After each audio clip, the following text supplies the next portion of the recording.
Okay, Thessalonica under a microscope, part 4. And we'll start off with the verse, 1 Thessalonians 2:7. But we were gentle among you, even as a nurse cherisheth her children.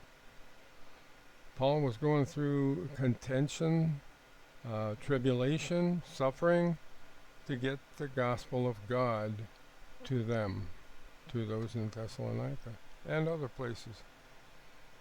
And yet he was gentle among them, as a nurse cherisheth her children, not on his last good nerve. He went through not the tribulation, but troubles, suffering, and contention, arguing, fighting about it. Next verse, 1 Thessalonians 2:8. So, being affectionately desirous of you, we were willing to have imparted to you not the gospel of God only. And before we go on, right away when you hear that, you hear Paul telling of a sequence that follows the gospel of God, you start thinking that Paul might be going to say not the gospel of God only, but next we imparted unto you the gospel of Christ, about how to be saved. Well, that is the next step in Paul's manner, his mode of operation, but in this context, I don't think that's what Paul is leading into here. I think here Paul is talking about the affliction he went through to get the gospel to us. 1 Thessalonians 2:8 and going into 9. So, being affectionately desirous of you, we were willing to have imparted unto you not the gospel of God only, but also our own souls, because you were dear unto us. Verse 9, for you remember, brethren, our labor and travail, and he's referring back to Acts 17, 1-10. You remember our labor and travail, for laboring night and day, because we would not be chargeable unto any of you. We preached unto you the gospel of God. Now, there's no mistake there. You can't mistake that to be the kingdom gospel. You can't mistake that to be the gospel of Christ, the gospel of salvation. He plainly says, specifies, narrows it down to the gospel of God. And by that time, Paul had still not yet reported to the Thessalonians beyond the gospel of God. And that was the extent of his preaching.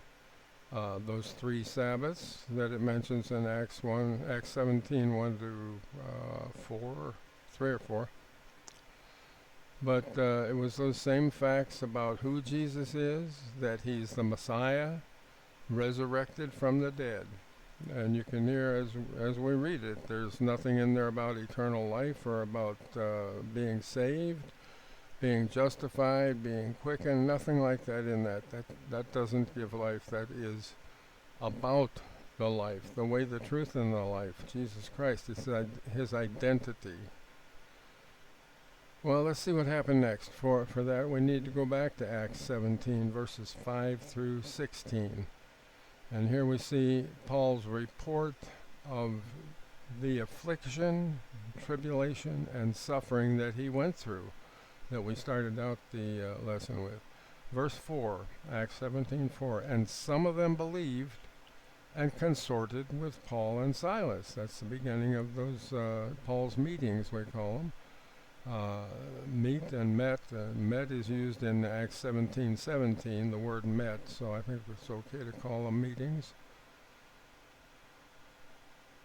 Some of them believed and consorted with Paul and Silas, and of the devout Greeks, need to define Greeks, which Gentiles were they?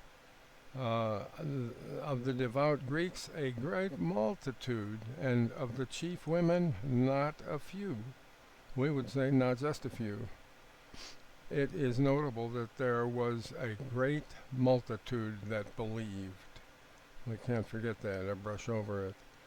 Acts 17:5. But the Jews, which believed not, So here we're discovering those four groups of people again.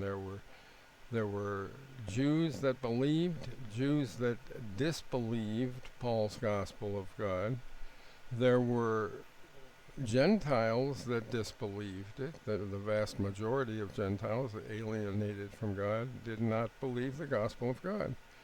But then the fourth group, there was some devout Gentiles that came to God under Israel's program, Genesis 12:3, and they're often called Greeks in the New Testament because they were seekers of knowledge. The Greek Empire taught that to many people to be seekers of wisdom and knowledge. They built schools and libraries and universities.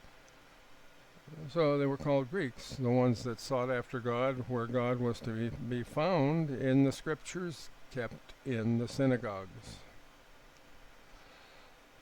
Okay, so we were in verse 5, but the Jews which believed not, and we'll go on there, they were moved with envy. That's similar to jealousy, but not the same. So what did they do? They took unto them certain lewd fellows of the baser sort, and gathered a company, and set all the city on an uproar, and assaulted the house of Jason, and sought to bring them out to the people. So they raided the place where they were staying and tried to get them probably stoned or beat up at least. Can you imagine the contention, the suffering of affliction? Let's go to Acts 17:6. And when they found them not, they drew Jason and certain brethren unto the rulers of the city, crying, These that have turned the world upside down are come hither also. It's a good song by that name. The believing little flock had already made an impact and reputation. People knew about them. These that have turned the world upside down, they called them. They've come hither also. So in verse 7, whom Jason hath received, and these all do contrary to the decrees of Caesar, saying that there is another king, one Jesus. So you can see that they're trying to couch their words to get the government on their side.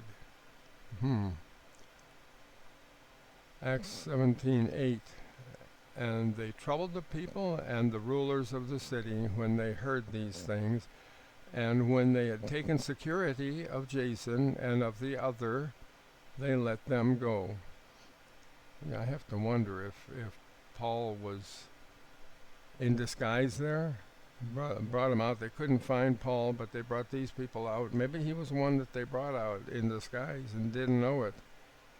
I don't know, because later it says, and the brethren immediately sent away Paul and Silas by night unto Berea. So they must have been in there when they were searched. I don't know. That's just my thinking. But back to the scripture. Since it was done at night, it was done covertly, secretly.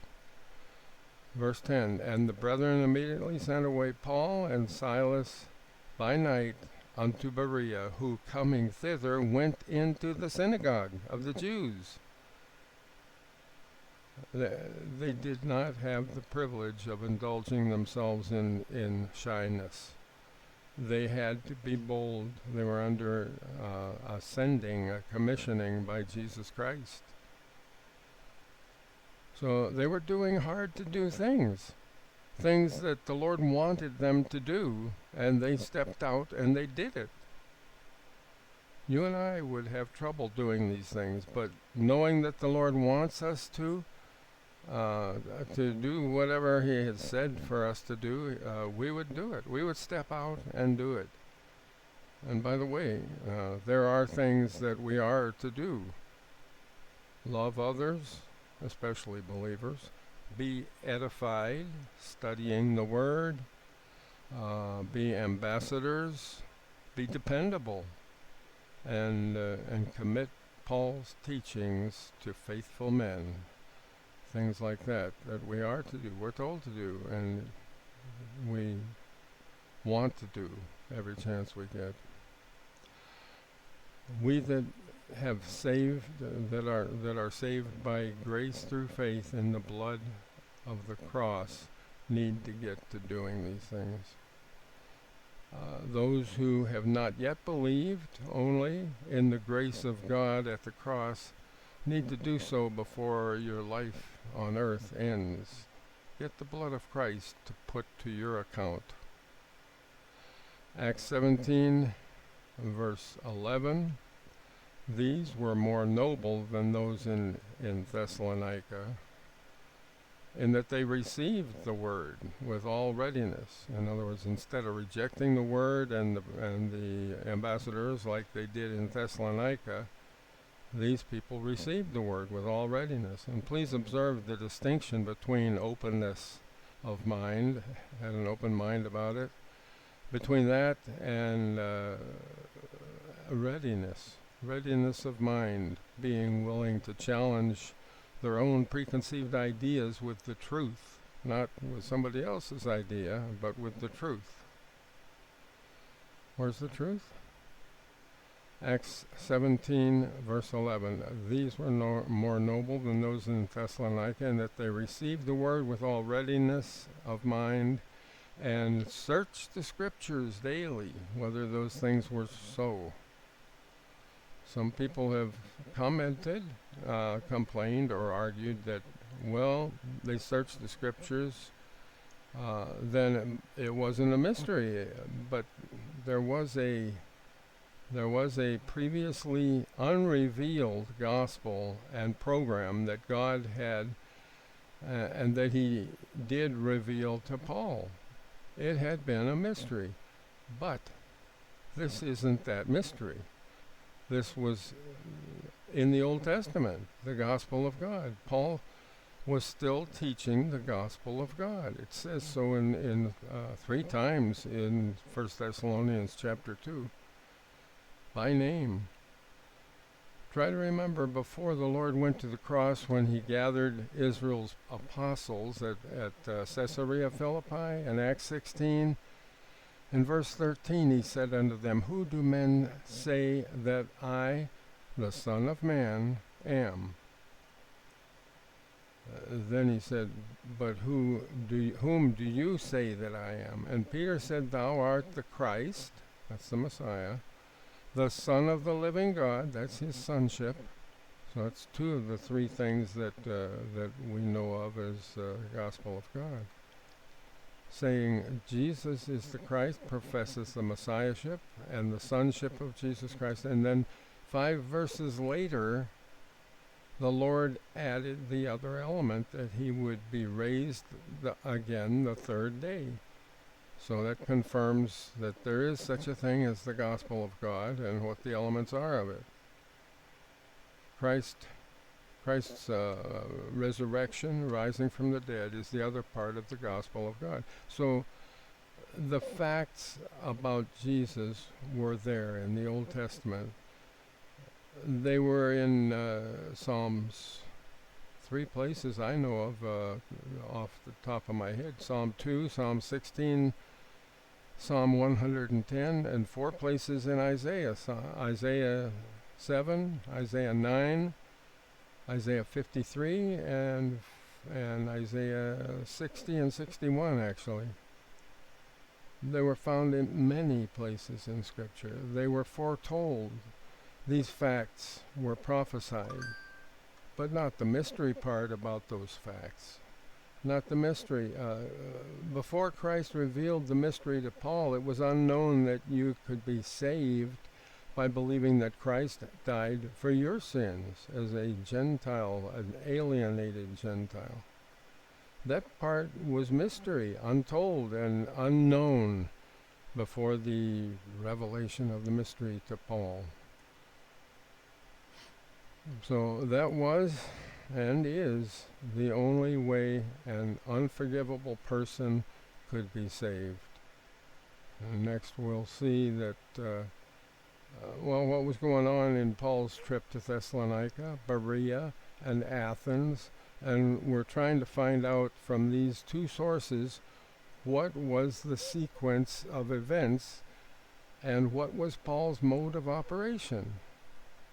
We're comparing 1 Thessalonians chapter 2 and 3 with Acts chapter 17. So we're up to Acts 17 verse 12. Therefore many of them believed, also of the honorable women which were Greeks, and of men not a few. So those Berea, I should say, the city of Berea, those Berea Jews and Greeks searched the scriptures daily whether those things were so, that Paul was preaching about the gospel of God. It says that they believed. So they must have found in the scriptures those things that were so. What does it say that they believed then? Did they believe the mystery gospel of Christ crucified for their sins?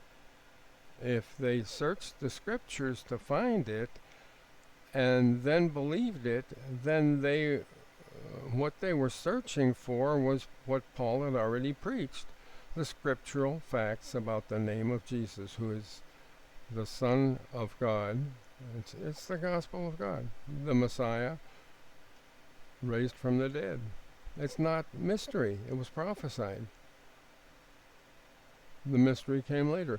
They searched, found, and believed that Jesus is the resurrected Messiah. And that was the extent of it. Still no salvation in that. So when it says in Acts 17 verse 12 that many of them believed, don't say or think, great, a lot of people came into the body of Christ then. They were not in the body of Christ yet. They were believers that Jesus is the Messiah, resurrected from the dead. That alone does not save anybody.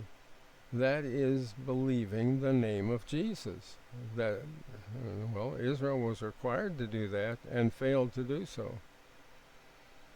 And I think we'll stop there. It's kind of a break in the thought, and then we'll pick it up hopefully tomorrow night with the rest. Not the rest. We'll get part 5 tomorrow, hopefully. All right. Any comments or questions about these Bereans, about the Thessalonians or the ambassadors, the apostles?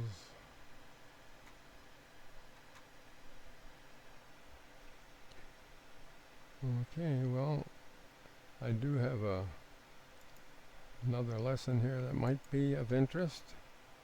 I'm sure